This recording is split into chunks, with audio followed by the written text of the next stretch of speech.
5월 27일 오늘 만난 성경 말씀은 사도행전 12장 3절에서 5절 말씀입니다. 헤롯은 유대 사람들이 이 일을 기뻐하는 것을 보고 이제는 베드로까지 잡으려고 하였다. 때는 무교절 기간이었다. 그는 베드로도 잡아서 감옥에 가두고 4명으로 짠 경비병 네페에게 맡겨서 지키게 하였다. 6월절이 지나면 백성들 앞에 그를 끌어낼 속셈이었다. 이렇게 되어서 베드로가 감옥에 갇히고 교회는 그를 위하여 하나님께 간절히 기도하였다. 아멘.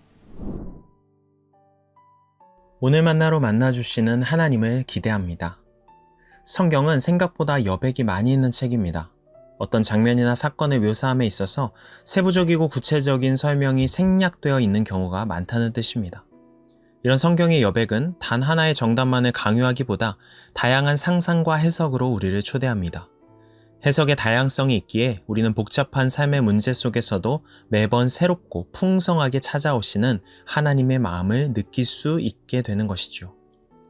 오늘 본문도 일반적인 관점과는 조금 다르게 해석해 볼 수 있는 여지가 있습니다. 간단한 줄거리는 이렇습니다. 교회를 위협하는 헤롯의 손길이 초대교회의 기둥과 같던 베드로를 감옥에 가두게 됩니다. 온 교회는 베드로를 위해서 간절히 기도하죠. 그런데 놀랍게도 주님의 천사가 나타나서 베드로는 감옥에서 유유히 나오게 됩니다.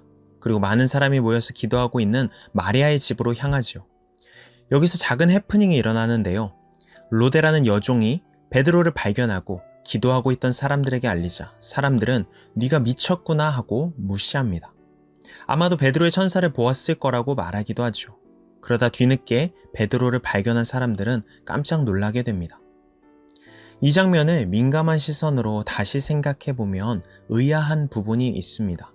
예루살렘 교회 성도들은 이 사건 전까지 사도들이 병자를 고치고 죽은 자를 살리는 기적을 눈앞에서 너무나 분명하게 자주 봐왔던 사람들입니다. 심지어는 오늘 이 사건이 있기 전에 5장에서 사도들이 감옥에 갇혔다가 하나님의 능력으로 풀려나게 되는 것을 이미 경험했던 사람들이죠. 그런데 그런 성도들이 밤을 지새워서 간절히 기도하고 있었는데 베드로가 살아 돌아왔다는 로데의 말을 듣고 네가 미쳤다라고 무시하며 믿지 못했다? 좀처럼 이해하기 어려운 반응입니다. 사도행전의 분위기를 생각해보면 오히려 역시 하나님이 이렇게 일하실 줄 알았다라며 감사하고 찬양하는 것이 더 자연스러운 반응이지 않았을까요? 5절의 말씀은 이렇게 말합니다. 이렇게 되어서 베드로가 감옥에 갇히고 교회는 그를 위하여 하나님께 간절히 기도하였다. 우리는 5절의 말씀을 읽으면서 성도들이 당연히 베드로를 옥에서 구해달라고 기도했을 것이라고 생각합니다. 그런데 흥미로운 사실이 있습니다. 사도행전 전체에서는 오늘의 본문을 포함해서 사도들이 옥에 갇히는 장면이 5번 나오게 되는데요. 그 어느 장면에서도 옥에 갇힌 사도들을 구해달라고 기도하는 장면은 나오지 않는다는 것입니다. 저는 이 사건을 베드로의 관점에서 재해석해 볼 수 있다고 생각합니다. 베드로는 예수님 앞에서 자신이 죽을 각오도 되어 있다고 호언장담했던 사람입니다. 그러나 막상 예수님이 잡히시자 예수님을 저주하며 모른다고 3번이나 부인을 했죠. 처참한 실패를 경험한 것입니다. 물론 이후에 예수님과 대면하고 성령 체험을 통해서 전혀 다른 모습으로 거듭났습니다. 그렇다 해도 베드로에게 그날 밤의 기억은 두고두고 부끄럽고 수치스러운 아픔으로 남아있었을 것입니다. 그런 베드로에게 이제 다시 한번 기회가 온 것입니다. 베드로가 헤롯의 군대에 의해서 잡히게 되고 끌려가는 상황에서 성도들에게 마지막으로 어떤 부탁을 했을까요? 여러분 제발 제가 기적적으로 살아날 수 있게 기도해 주세요 라고 했을까요? 도리어 결심한 듯 결연한 표정으로 베드로는 이렇게 부탁했을 것입니다. 여러분 기도해 주십시오. 제가 이번에는 배반하지 않고 끝까지 주님과 함께 기꺼이 죽는 길을 걸어갈 수 있게 기도해 주십시오. 제가 저의 십자가를 지고 끝까지 포기하지 않고 영광스러운 길을 걸어갈 수 있게 기도해 주십시오. 그렇게 부탁하고 베드로는 옥에 갇힌 그날 밤 기꺼이 자신의 목숨까지도 주님 앞에 맡겨드릴 수 있었습니다. 이제야 베드로는 그토록 부끄러웠던 이전의 기억을 털어낼 수 있으리라 생각했겠죠. 예루살렘 교회 성도들도 마찬가지였을 것입니다. 그들에게 베드로는 자신들에게 없어서는 안 돼 기둥과 같은 지도자입니다. 인간적인 마음으로는 베드로가 더 오래 자신들과 함께 남아서 교회를 인도해 주기를 바랐겠지요. 그럼에도 그런 마음까지 내려놓고 베드로를 온전히 하나님께 맡겨드린 것입니다. 그리고 베드로가 부탁한 대로 끝까지 포기하지 않고 주님 가신 길을 걸어갈 수 있도록 기도했겠지요. 그런 성도들에게 이미 베드로는 이 세상 사람이 아니었습니다.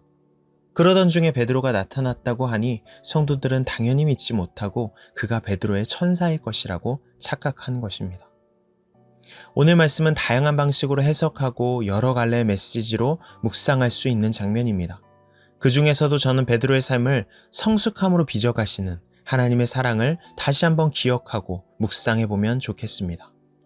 마음과 의욕이 앞섰지만 잦은 실수와 깊은 실패를 경험한 베드로.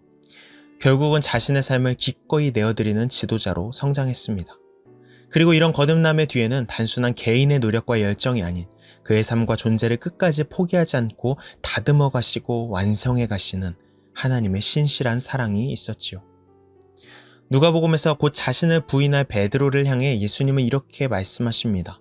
시몬아, 보아라. 나는 내 믿음이 꺾이지 않도록 너를 위하여 기도하였다. 예수님의 이 기도가 하나님의 변치 않는 사랑이 베드로의 삶을 실패 속에서도 무너지지 않게 하시고 다시금 일으켜 주시고 완성해 갔습니다. 우리를 향한 복음은 그 사랑이, 그 일하심이 동일하게 오늘날 우리들의 삶과 존재를 다듬어 가시고 완성시켜 가신다는 것입니다. 우리의 실패를 넘어서게 하시고 우리의 연약함을 강함으로 다듬어 가실 것입니다. 그런 하나님의 사랑이 우리에게 향해 있음을 기억하시며 새로운 소망 중에 한 주간을 시작하는 성도님들 되시기를 축복합니다. 기도하시겠습니다. 베드로의 삶을 다듬어 가시고 인도해 가신 하나님, 우리의 실수와 실패도 우리의 약함 속에서도 인도해 가신 하나님을 소망하며 바라보게 인도하여 주시옵소서. 예수님의 이름으로 기도드립니다. 아멘. 이제 두 가지 기도 제목으로 함께 기도하겠습니다. 첫 번째로 오늘의 말씀을 따라 기도합니다. 나의 약함을 포기하지 않고 다듬어 가시는 하나님의 사랑을 기억하고 신뢰하게 인도하옵소서. 두 번째로 우리 해외에서 사역하시는 선교사님들을 위해 기도합시다.